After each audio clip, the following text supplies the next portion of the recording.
Alors, l'idée était évidemment, sous l'impulsion de Geneviève, de vous proposer justement cet ouvrage qui est sorti, je ne sais plus quand il est sorti, Geneviève. Au mois de juillet. Au mois de juillet dernier, concernant les dos de Sarah Bezol. Ce qui est assez intéressant, parce que c'est vrai qu'en sculpture, en général, une grande importance est faite aux faces, trois quarts, profil. C'est vrai qu'on va rarement voir les dos, d'autant plus que beaucoup de dos de Carlo Sarah Bezol sont perchés très haut. Donc autant dire qu'il aurait pu un petit peu les laisser, quand on regarde les dos par exemple de certaines sculptures de la galerie d'Apollon, là au moment de la restauration au début des années 2000, on voyait que les dos étaient un petit peu traités rapidement. On va voir que ce n'est pas du tout le cas avec Sarah Bezol. Donc évidemment, vous aurez l'occasion, je pense qu'on vous présentera un petit peu plus en détail cet ouvrage à la fin de la conférence. L'idée était un petit peu de revenir sur la carrière de Sarah Bezol et puis évidemment d'intégrer ces fameux dos qui sont montrés dans les très belles illustrations de cet ouvrage. Donc Sarah Bezol, je vois qu'on m'a dit que beaucoup d'entre vous connaissaient très très bien son travail. Vous savez qu'il est toulousain d'origine. Et il va vendre sa maison d'enfance pour justement financer et payer la pierre qui va servir à réaliser l'âme de la France. Donc on voit justement cette sculpture qui date des années 20, très élégante, très gracile, très étirée, à la manière de ces dos d'Ingres comme ça, qui sont tout à fait sinueux. Et donc on a cette femme évidemment qui présente justement avec ce casque de poilu et ses lauriers plaqués comme ça sur le casque, et avec ses bras ouverts en V, peut-être de la victoire, qui sont représentés sur le chapiteau de cette colonne. Alors cette sculpture est admirablement placée dans cet écrin merveilleux de l'île de la Réunion à Elbourg, où les aléas climatiques, et le brouillard et les beaux ciels bleus, etc., vont justement rythmer l'élégance de cette sculpture. Donc on la voit ici dans cet ensemble qui ressort justement sur cette forêt environnante. Donc évidemment le propos du livre, et c'est très intéressant d'observer cette sculpture de dos. En tout cas, on peut en faire le tour. Souvent, il faut évidemment se déplacer autour des sculptures, c'est ce qui est vraiment intéressant. Carpeaux, je crois, parlait des parties du monde soutenant la sphère céleste, qui est dans la nef du musée d'Orsay, en disant « j'adore » parce qu'on peut représenter, grâce à cette sculpture, un face, un trois quarts, un profil et un dos. Donc dans cette sculpture de 4 personnes, on en fait le tour, et ici, grand bien nous prend lorsqu'on en fait le tour. On voit ces belles tresses qui descendent dans ce très joli dos féminin et qui terminent justement sur ce drapé à la naissance des hanches et des fesses. Et donc on voit justement aussi tout le décor de ce chapiteau sur lequel vient se positionner ce très beau personnage de l'âme de la France. Alors, j'aimais beaucoup ces visuels et ces images que l'on voit de Carlo Sarah Bezol au travail, notamment pour cet aspect très spécifique de sa carrière, qui est évidemment la taille directe de béton en prise. Donc c'est un petit peu la fresque de la sculpture, on pourrait dire. Je ne sais pas si on peut parler et faire ce rapprochement-là, mais en tout cas, c'est vraiment spectaculaire, parce qu'évidemment, Sarah Bezol travaille sur un béton qui est en train de sécher, et avant que la prise soit terminée, il va façonner le béton.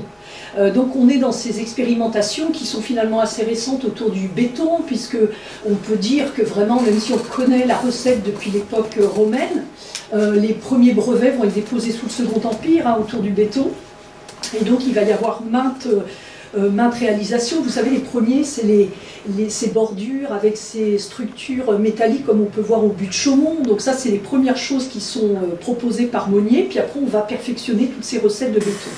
Toujours est-il que pour Sarah Bezol, c'est vraiment très intéressant et tout à fait virtuose, parce que évidemment il travaille sur en général une petite plateforme autour de ses sculptures, très proche de l'œuvre, très haut en plus, donc il ne fallait pas avoir le vertige bien entendu, et il façonne comme ça ces sculptures sans aucun recul, autant dire que l'erreur n'est pas véritablement permise et qu'il faut réaliser tout ça, avoir vraiment en tête la réalisation finale, donc c'est tout à fait spectaculaire. Et j'imagine que ça devait être spectaculaire de voir travailler comme ça, perché sur ces bâtiments. Donc cette taille directe du béton en prise, il va l'inaugurer, en tout cas l'expérimenter, à partir de 1926. C'est un peu pour ça que j'ai commencé avec cette spécificité.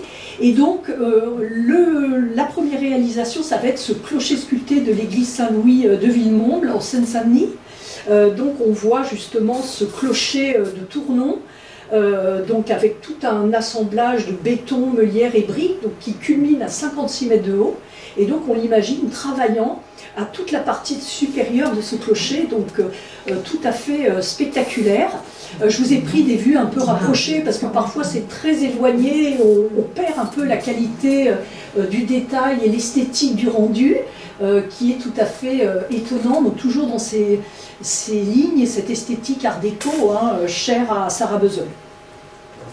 Alors voilà, encore plus rapproché, voilà, on voit véritablement, donc on retrouve un peu cette signature autour des visages, ce traitement des cheveux, etc. Donc on voit vraiment le travail, donc c'est vrai qu'on a la chance d'avoir ces vues rapprochées qui nous permettent d'apprécier pleinement son travail. Donc vous les voyez un petit peu sous toutes les coutures, donc on imagine un petit peu le... Alors je ne sais pas s'il existe des films de ces travaux-là, quand ils sculptaient comme ça sur le béton. Il y a un petit film qui est à l'INA, mais qui dure 2 minutes. Mais quand il a sculpté l'église d'Élisabethville. D'accord, parce que ça, enfin vraiment c'est quelque chose que j'aimerais bien voir, parce que c'est vraiment très étonnant. Enfin j'imagine ça très, très étonnant. Alors, évidemment, il va y avoir toute une série comme ça de travaux tout au long de sa carrière. Donc là, nous sommes en 1935 avec l'Archange Gabriel. Nous sommes à Marseille et donc on est encore toujours dans cette technique de la taille directe du béton en prise. Alors justement, dans le livre, alors j'ai une captation de l'ouvrage, vous le verrez beaucoup mieux rendu évidemment dans le livre, avec cet archange de dos où on voit ce traitement vertical comme ça des ailes. Avec cette esthétique art déco classique. Alors il racontait, j'ai lu ça dans l'ouvrage, que la couronne d'épines avait été très complexe à travailler, étant donné qu'il y a toute une armature métallique à l'intérieur et du coup l'épaisseur de béton est finalement assez fine. Donc autant dire que le travail de sculpteur avec les gouges, le marteau, etc. était très complexe sur ces éléments de détail, mais on voit qu'il ne laisse rien de côté, puisque cette petite couronne d'épines, finalement toute perchée, personne ne verrait s'il y avait une petite erreur, mais il a vraiment le souci du détail et de la réalisation bien faite. Alors, ce qui est très beau dans l'ouvrage sur les dos, vous verrez, moi j'ai toujours vraiment trouvé merveilleux ce travail autour des cheveux, des coiffes, déjà ces coiffures très spécifiques des années 20. Et lorsqu'on fait le tour, moi j'ai eu la chance de faire plusieurs fois le tour des bien-aimés, que j'ai approché très fréquemment. Et c'est vrai qu'il y a toujours ce jeu de sinuosité qui enveloppe comme ça les visages, les têtes, et donc ce dessin comme ça sinueux qui descend dans les nuques, le haut du dos, entre les omoplates. Donc c'est vraiment toujours un travail esthétique tout à fait extraordinaire. Et c'est vrai que ces coiffures fonctionnent très très bien avec ces dos comme on a pu le voir sur l'âme de la France tout à l'heure. Alors les bien-aimés qui se trouvent pas très loin d'ici, où il y a à la fois l'esthétique de cette jupe de satin, que visiblement l'épouse de Sarah Bezold, Nicole, avait elle-même réalisé pour le rendu de cette sculpture. Et donc on la voit ici, cette épouse, avec sa fille aînée, Marie-Louise, une des 3 filles de Carlo Sarah Bezold. Alors justement dans le livre, on a plusieurs photos qui nous enveloppent et nous emmènent dans le regard de cette maman qui tient au creux de son épaule ce bébé, et donc cette chevelure comme ça qui vient envelopper également l'enfant, tout comme le fait de façon très délicate cette maman, donc en 1925. Et donc on voit le prolongement comme ça de la chevelure qui passe sous le bras et se poursuit dans cette très belle jupe de satin. Donc on est vraiment dans une esthétique et qu'il gratte comme ça avec ses outils de sculpteur pour nous donner ce côté plissé également des cheveux. Donc il y a toujours je trouve cette rime visuelle permanente qui revient comme ça dans ces sculptures, et c'est vraiment quelque chose d'assez esthétique et des choses auxquelles je suis assez sensible. Alors on en voit d'autres ici sur ces profils, et c'est vrai que les éclairages ont un fort intérêt sur ces bustes et ces sculptures en général de Sarah Bezol, puisqu'ils font réfléchir un petit peu et mettre l'accent sur toutes les courbures comme ça du travail esthétique du corps et des cheveux. Alors nous avons ici donc une sculpture qui pour le coup a été conçue pour être vue de dos, La douleur, donc une sculpture de 1925 qui, vous le voyez, se trouve sur une pierre tombale, et donc on a ce haut relief en bronze qui se trouve donc au cimetière de Roubaix, sur la tombe de la famille Dubreuc, et il y a également une version qui se trouve à Lima au Pérou. Donc on a toujours là encore ce jeu sur le tombé de chevelure qui rejoint comme ça le drapé qui clôture la sculpture, et donc on a cette grande descente de dos comme ça qui glisse un peu comme une larme peut-être dans ces moments tristes des rencontres avec les défunts. Alors concernant l'espérance, là encore ces femmes aux bras levés qui s'étirent comme ça et qui donnent de la hauteur à ces très belles sculptures de Sarah Bezol. Donc la première version date de 1925, et celle que vous voyez ici, je l'ai mise pour faire un petit clin d'œil au square Carlo Sarah Bezol. Cette sculpture a été placée en 2004 dans le 15e, et donc c'est un petit clin d'œil de Paris pour qui Sarah Bezol a tant travaillé finalement. Donc on retrouve justement cette espérance que l'on peut voir de mille façons, encore ses chevelures et puis ses bras qui se lèvent comme ça vers le ciel. Donc on a encore ce grand jeu de drapé qui descend comme ça le long du corps de l'espérance. Il faut que je vous laisse des choses à découvrir dans le livre. Je ne mets pas tout. Voilà quelques détails pour l'esthétique et puis cette façon de regarder de très près toutes ces sculptures. Alors, la danse triomphale de Pallas Athénée, 1925 toujours. Donc vous voyez, j'ai commencé par la taille sur le béton, un peu pour le côté novateur de la technique, et je suis revenue un peu dans une présentation un peu plus chronologique pour pas trop vous égarer dans ma présentation. Donc vous avez ici la version qui se trouve au musée des années 30 à Boulogne. Donc on voit ce jeu là, pour le coup, le mouvement, la sinuosité, le côté circulaire comme ça qui nous emmène dans cette danse de guerrière, on pourrait dire. C'est vraiment l'incarnation du mouvement. Je crois que c'est vous, Madame Mormin, qui parliez de ça dans l'article consacré à cette œuvre-là. Et donc on a sans cesse ce côté circulaire qui revient dans le bouclier, le casque, le mouvement comme ça sur la robe et le plissé. Donc je vous la montre ici dans une version. Alors j'ai fait une erreur sur la légende, honte à moi. C'était pour l'exposition des arts décoratifs de 1925 et non pas 37. Et donc vous la voyez à droite de cette diapositive, où on la voit justement de dos, et donc elle était placée devant le club des architectes diplômés pour ce fameux pavillon qui était au cœur de l'exposition des arts décoratifs, pour œuvre pour laquelle il avait obtenu, je crois, une médaille d'or cette année-là, en 1925. Donc voilà, on la voit dans sa version avec ce plaqué comme ça de drapé sous les jambes qui accentue encore la sinuosité du mouvement. Donc c'est une œuvre vraiment intéressante et assez attirante. Alors là, pour le coup, celle-là, on veut vraiment la contourner de tous les côtés pour bien la comprendre en tout cas.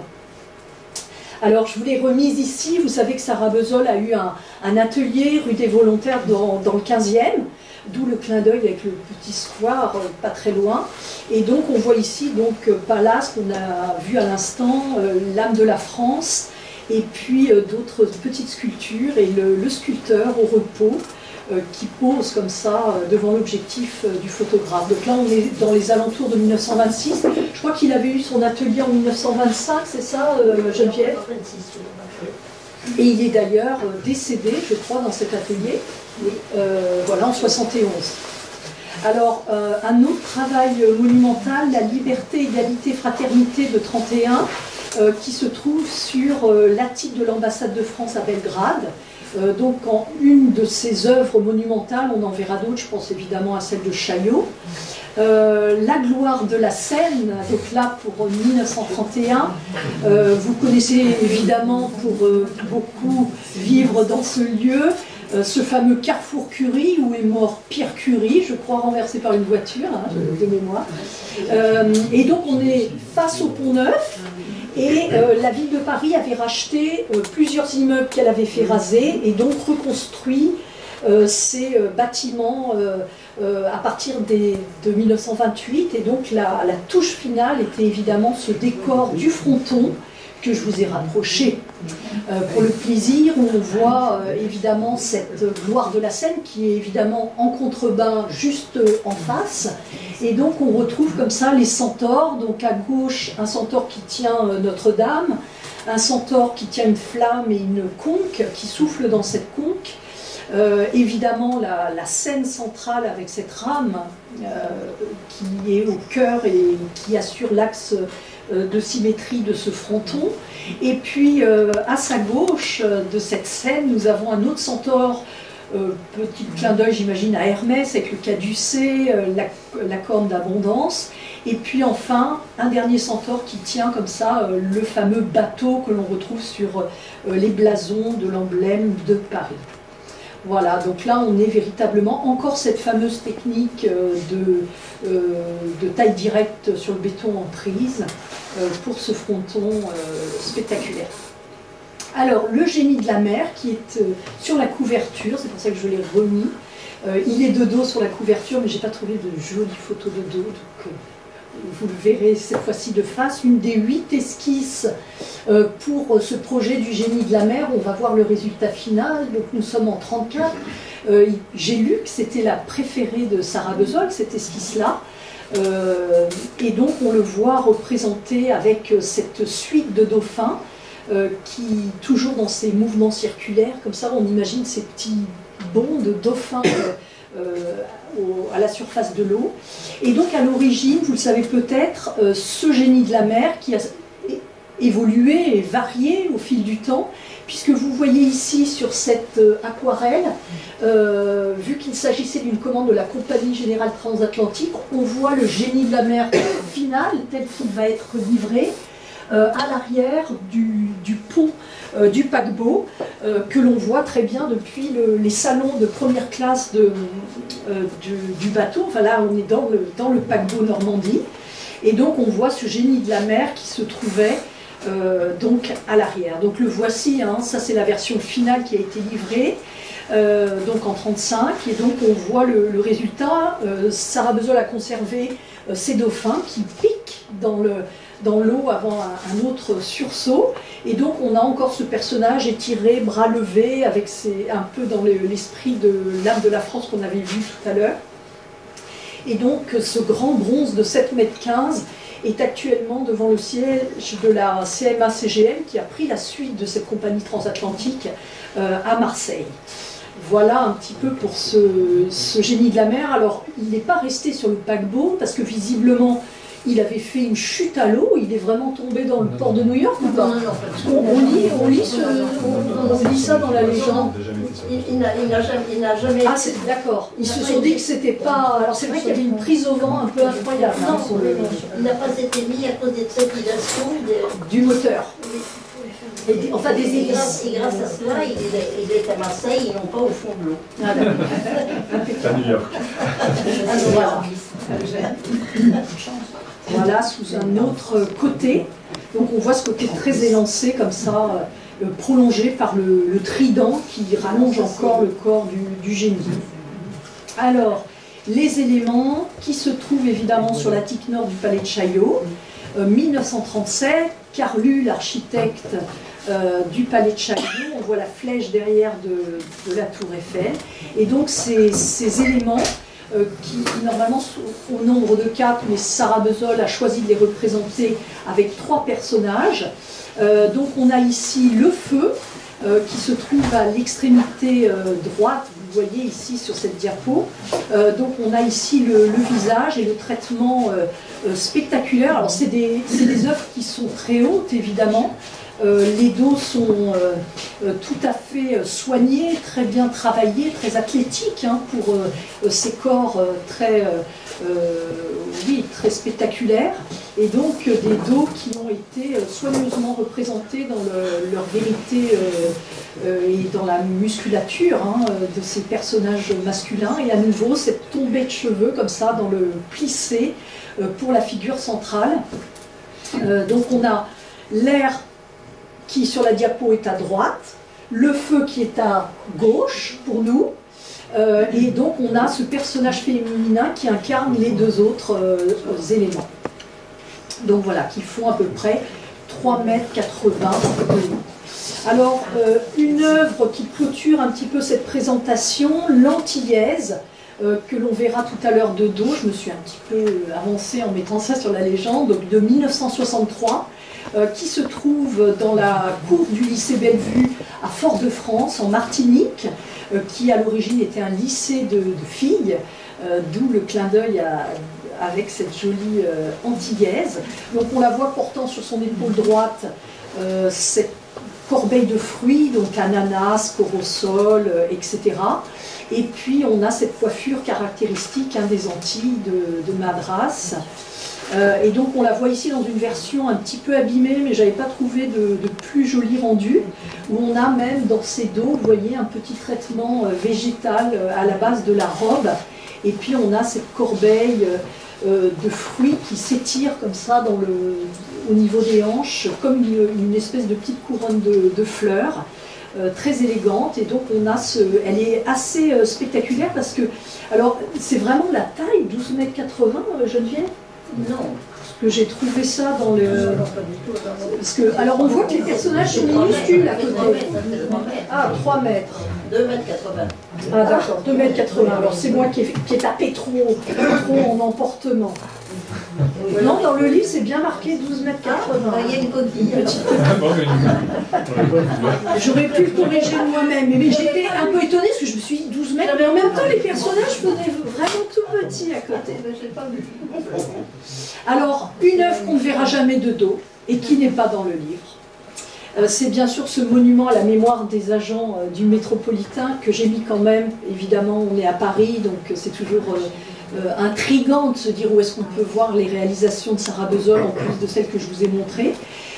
Donc ces agents du métropolitain morts pour la France, au métro Richelieu-Drouot, donc qui date de 1931, une belle réalisation en granit noir, donc évidemment celle-là, le dos est plaqué comme ça, évidemment dans ce métro. Alors je le remontre une dernière fois au travail, parce que moi j'aime toujours bien voir les sculpteurs avec leurs outils travaillant. Donc là on le voit travaillant à la restauration du fronton du Panthéon. Donc on est dans les années 67-68, c'était peut-être son dernier grand chantier officiel, entre guillemets, le liant comme ça à l'architecture, puisqu'il est évidemment très lié à tout ce parcours architectural des années 20, 30 et au-delà. Donc je trouvais intéressant de terminer sur ce, et puis ça nous rappelle aussi cette technique très spécifique qu'il avait mise au point dès le milieu des années 20. Alors, si vous êtes curieux, vous irez voir l'exposition L'Art déco à la Cité de l'Architecture, donc l'Art déco France-Amérique du Nord, et donc l'expo s'ouvre sur des sculptures de Sarah Bezol. Donc vous allez pouvoir prolonger ça puisque l'exposition dure jusqu'au 6 mars, donc vous aurez le temps. C'est des œuvres qu'on ne voit pas d'ordinaire dans Paris, comme ça, comme on pourrait voir les autres au détour d'une rue. Donc là, il va falloir aller voir ça à la Cité de l'Architecture. Voilà, donc je pense qu'on va vous parler un petit peu plus en détail de cet ouvrage où il y a de très belles notices sur chacune des œuvres présentées et puis évidemment de très belles illustrations pour vous montrer. Moi c'était juste pour vous mettre l'eau à la bouche, pas plus. Voilà, voilà.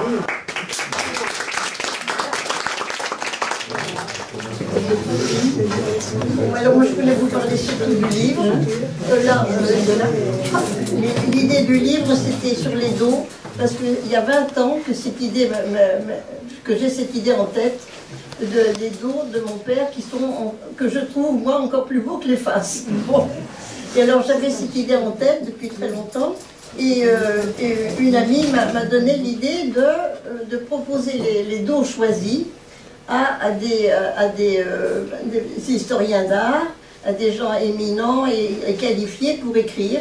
Et j'aurais proposé les 15 photos qui sont dans ce livre-là, les 15 œuvres qui sont dans ce livre, et chacun a choisi d'écrire de façon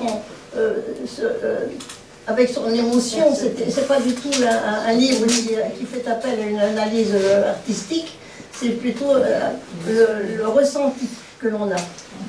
Et alors c'est cette idée-là, j'ai lancé cela il y a 2-3 ans, et il y a beaucoup d'auteurs qui ont répondu, ils sont là, je ne vais pas vous les citer tous, ils sont dans le livre, là. Donc, déjà David Liot, qui est maintenant le président de l'association Sarah Bezol, qui était surtout avant le conservateur du musée des Beaux-Arts de Reims, et conservateur général du patrimoine. Voilà. Et par la suite, conservateur général du patrimoine. Voilà, par la suite. Et alors, il y a 3 articles de David, là, je crois, sur les éléments et sur le génie de la mer. Voilà. Alors, donc, je ne devais en écrire qu'un seul, hein, mais Geneviève, voilà, vous connaissez Geneviève quand elle s'est persuadée. Oui. Et j'ai senti que je tombais dans le piège des dos. Oui. Et voilà, j'en ai écrit plusieurs au final. Et notamment celui sur l'esquisse, voilà, qui n'était pas spécialement prévu et qui finalement m'a paru beaucoup plus intéressant que d'écrire sur le génie de la mer. Donc l'esquisse du génie de la mer plutôt que d'écrire sur la version définitive. Oui. Alors voilà, d'ailleurs voilà l'esquisse qu'on voit de dos là. Alors l'idée c'était cela, de montrer les dos aussi de l'ambassade de Belgrade. Où notre ami Maurice Culot a écrit un texte plein d'humour. Donc vous trouverez des textes qui sont chacun différents. C'est un grand intérêt parce que aucun des auteurs, il y a 25 auteurs qui ont écrit 40 textes, aucun des auteurs ne savait quels étaient les autres. Ils ne connaissaient pas les autres auteurs, ils ne savaient pas ce qu'ils allaient écrire. Si bien que c'est vraiment écrit indépendamment. Et c'est ça qui peut faire l'intérêt de ce livre, c'est que chaque texte est différent, a un regard différent sur les dos. Alors voilà, le dos, l'espérance vue de dos.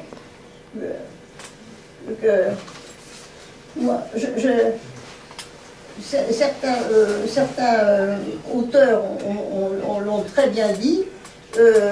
Et on très bien dit que Sarah Bezol avait sculpté ses dos, même s'ils ne devaient pas être vus. Parce que certains étaient destinés à des niches. Ou bien ils étaient comme Belgrade, où personne ne voit les dos parce qu'ils sont à 40 mètres de hauteur. Ou bien au-dessus du palais de Chaillot aussi, personne ne les voit. Comme dit un des auteurs, Patrick Elliott, il dit que les dos de Chaillot, que l'on voit là, parce que tout le monde connaît de face, les dos de Chaillot ne sont vus que par les couvreurs quand ils font les réparations. Mais ça prouve la conscience de l'artiste qui faisait la sculpture entièrement, même si elle ne devait pas être vue. Alors enfin, c'est très bien dit, beaucoup mieux que par moi, et c'est pourquoi j'ai fait appel à beaucoup à tous les amis qui ont bien voulu écrire leur ressenti sur ces dos. Alors il y en a un que je cite sur la 4e de couverture, qui est de Paul-Louis Rinui. Il dit ces dos qui existent sans qu'on les voie, sauf avec les yeux de l'âme.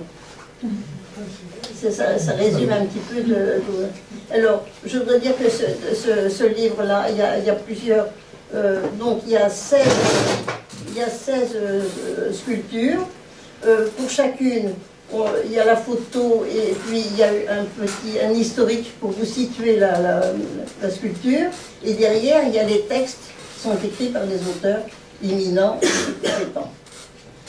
Voilà, et c'est assez divers, c'est assez... Chaque texte est différent. Il y a plein d'humour, ou plein de poésie, ou un regard vraiment... on m'a fait découvrir même des œuvres que je n'avais pas vues. Pascal Laurent, qui est là, ici, m'a fait découvrir des attitudes, justement, que je ne connaissais pas, en écrivant des articles. Est-ce que vous accepterez de les dédicacer à ceux qui voudront l'acheter? Oui. Il y a plusieurs auteurs. Il y a David qui est là, Pascal, Maurice Culot, vous, bien sûr, Françoise Mormin, et puis voilà.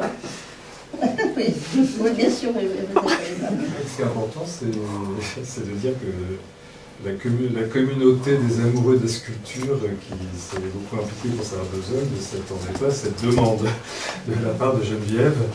C'est vrai que voilà, on voit souvent, on approche la sculpture de manière peut-être plus classique, et puis aussi en historien.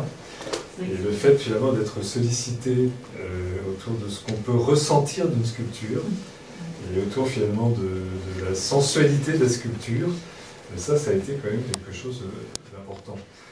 C'est vrai que tout est parti d'une exposition collective sur Sarah Bezold, donc à la fin des années 2000, 2010 je crois, autour de 4 musées, avec notamment le musée de Roubaix, le musée de Mont-de-Marsan, le musée de Chambéry.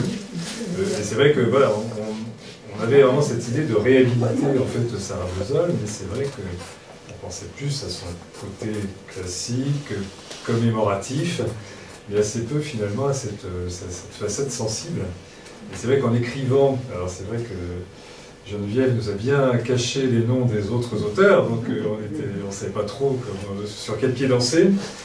Puis en tant qu'historien, on a quand même un peu des réflexes, et puis parfois des codes. Et justement, il ne fallait pas sombrer dans la notice de catalogue d'une exposition. Donc là, ça c'était le catalogue des années 2008-2010. Donc c'est vraiment un travail en collaboration et à plusieurs.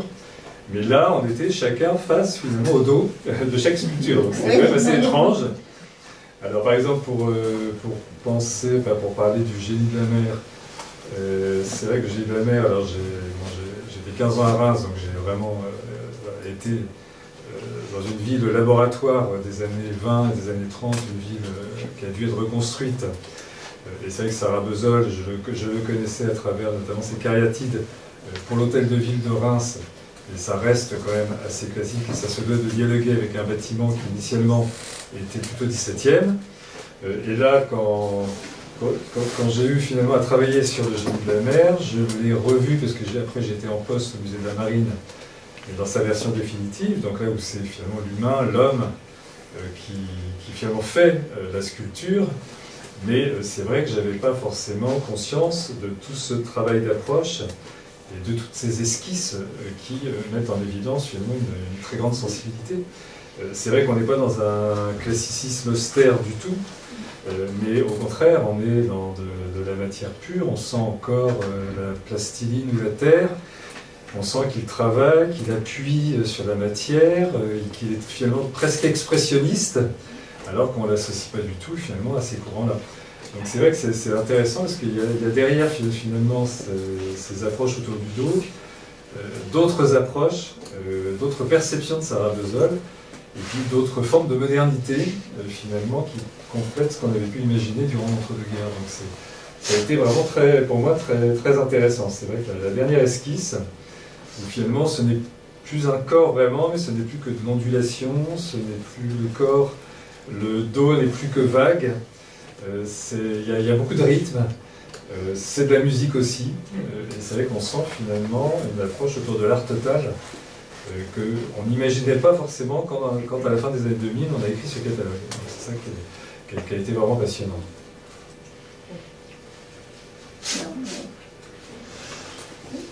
On aurait pu montrer d'autres photos, enfin les photos de dos, vous les verrez dans le livre. Alors donc là, toutes ces photos de dos, avec les textes que... Oui, voilà, une question là-bas. Le buste de ma mère, vous le voyez de dos là, c'est là où on le voit bien, c'est dans le livre.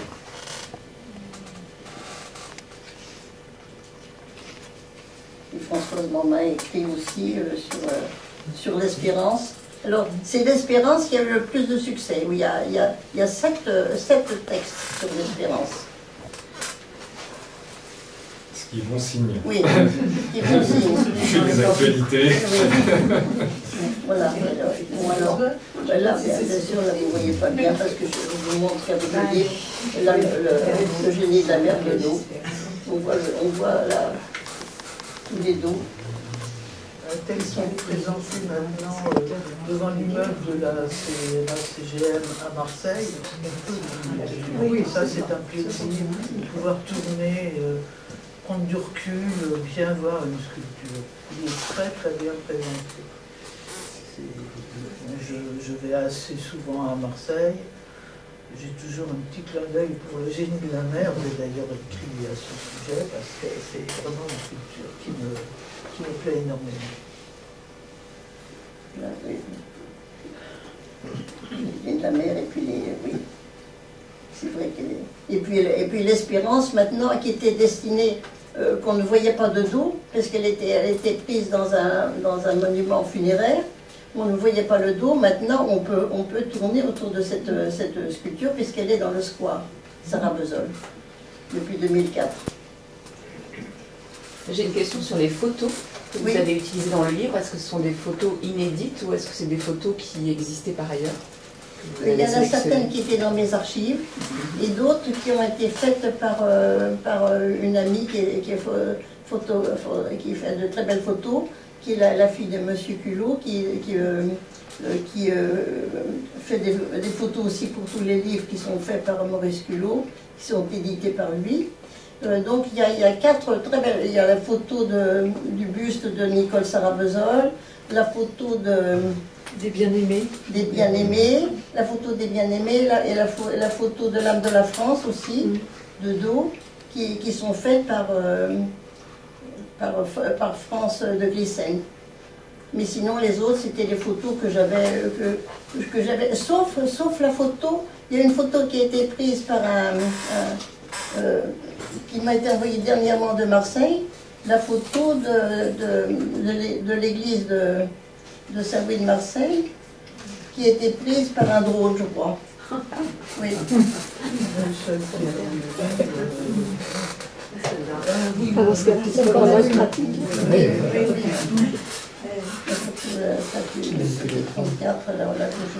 J'ai trouvé Geneviève. Oui, non, oui, mais c'est pas ça que je vais montrer. Ah, c'est pas celle-là? Non, c'est celle qui doit être à page. Ah oui, d'accord, c'est celle de l'archange. Voilà. Oui, c'est celle que j'ai montrée. Elle a déjà oui, c'est celle-là. C'est celle-là, oui. On voit, il y a une...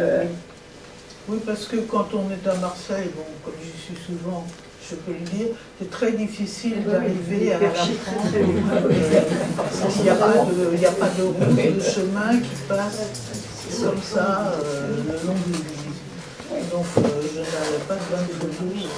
L'autre, celle de la page suivante, c'est une de mes photos qui montre l'ensemble de l'église, mais de dos, c'est très difficile de la voir. Et justement, grâce au drone, aujourd'hui, oui, on pourrait se déplacer et tourner autour des sculptures. Parce que, et est-ce que vous avez le projet de faire ça ou... Ah, c'est les institutions. Parce que c'est formidable, parce qu'on ne les voit pas. Ah oui, Il faudrait que les musées soient intéressés. Mais pourquoi pas. Ouais. Donc il y a beaucoup à découvrir encore. En fait.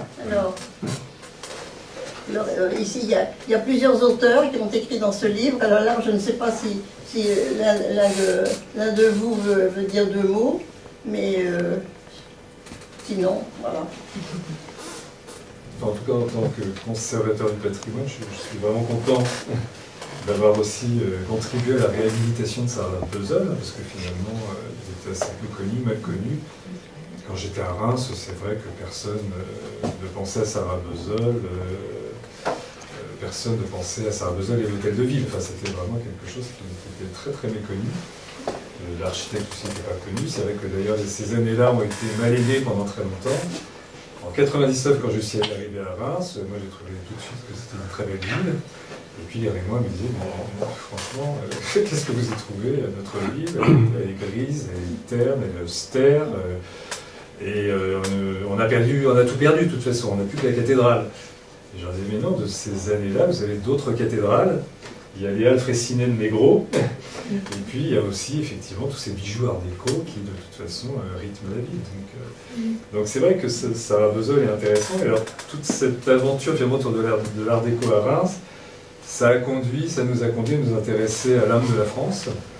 Et c'est toute une saga cette histoire, mais ça a conduit finalement cette œuvre progressivement, grâce d'ailleurs au soutien du musée d'Orsay, à arriver dans les réserves du musée de Reims. Et l'âme de la France sera présentée d'ailleurs dans le hall d'accueil du prochain musée de Reims quand il sera rénové. Donc c'est intéressant de voir que voilà une œuvre un peu emblématique et qu'on voit là sous son jour non pas on va dire politique, parce qu'il y a quand même une dimension politique. Déjà quand on dit l'âme de la France, c'est déjà assez politique. Et quand on la voit de dos, on l'aperçoit autrement. C'est intéressant. Et pour Reims, c'est une œuvre essentielle parce qu'effectivement c'est une œuvre un peu résiliente, qui en plus fait écho à l'architecture médiévale, à l'architecture gothique avec ses chapiteaux. Donc c'est vraiment très très intéressant qu'elle retrouve enfin sa juste place. Et ça c'est une vraie réussite. Et puis quand j'étais au musée de la Marine, je me rappelle avoir été dans les réserves du musée de la Marine et d'avoir vu le plâtre du génie de la mer, donc qui avait été peinturluré en vert kaki militaire, parce que le musée de la Marine dépend du ministère des Armées. Et il était en pièces détachées, il était sur des palettes, et c'est vrai que à plusieurs, et puis j'ai dit que je connaissais bien l'œuvre de Sarah Bezold, et on a réussi à convaincre le musée de la Marine de faire restaurer ce plâtre, qui lui sera aussi finalement très proche de l'accueil de ce musée qui va ouvrir à la fin d'année en fait. Donc ça fait deux œuvres majeures finalement qui vont trouver leur place et qui en plus vont introduire des parcours permanents de musées qui sont en cours de rénovation. Donc ça c'est quand même extrêmement important. Avec l'âme de la France, c'est l'œuvre qui l'a fait connaître. On a commencé à parler dans la presse de Sarah Bezold avec l'âme de la France parce qu'il avait eu le prix national. Et il y a trois versions. Il y a une version en pierre, celle qui a été au musée du Luxembourg de 1922 à 1951, et ensuite elle est partie dans divers endroits avant d'atterrir heureusement à Poitiers. Il y a une autre version en bronze qui est à l'île de la Réunion, et le plâtre original est à l'Historial de la Grande Guerre à Péronne. Donc on a trois versions de la... Et alors celle-là, ça c'est la photo qui a été prise par France de Grissen, qui est une petite épreuve, et où on voit bien le dos. Puisque ça c'est le... Voilà. On voit bien la courbe, je trouve que de dos on voit encore mieux le rythme. On voit mieux le rythme d'une sculpture dans les dos. Voilà, bon. En fait, on est vraiment dans la situation post-chef-d'œuvre en péril. C'est-à-dire que ça y est, on s'en sort. Sarah Bezold a trouvé sa place. Et récemment, avec Geneviève, on était à Villemomble. Parce que finalement, le campanile de Villemomble, donc là, vous en avez bien parlé, donc voilà, autour de la taille du béton en prise, a été sélectionné par la Fondation du Patrimoine, donc par la mission Berne. Et donc va être rénové prochainement. Donc ça, c'est quand même une vraie réussite aussi, c'est extraordinaire.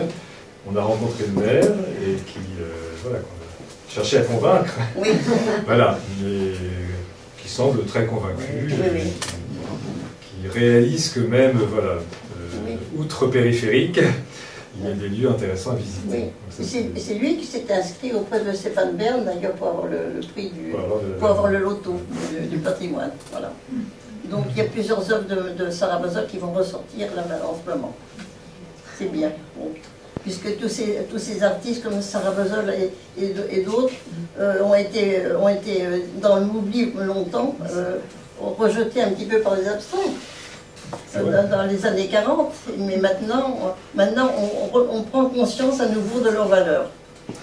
Alors j'espère j'espère contribuer à mon côté émotionnel de Sarah Basol avec ce petit livre. Voilà.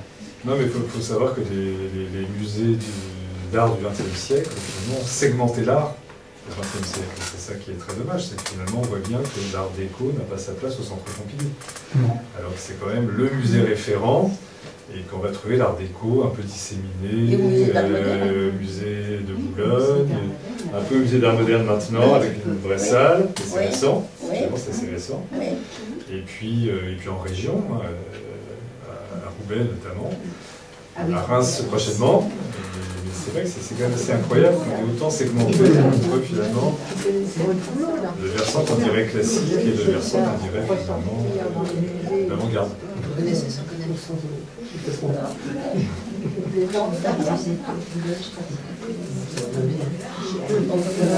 Donc on vous recommande vivement ce livre,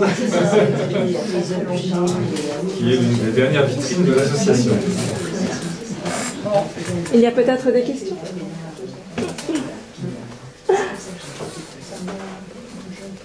Alors, il y a plusieurs auteurs qui peuvent signer, parce que si vous désirez avoir des livres. Voilà.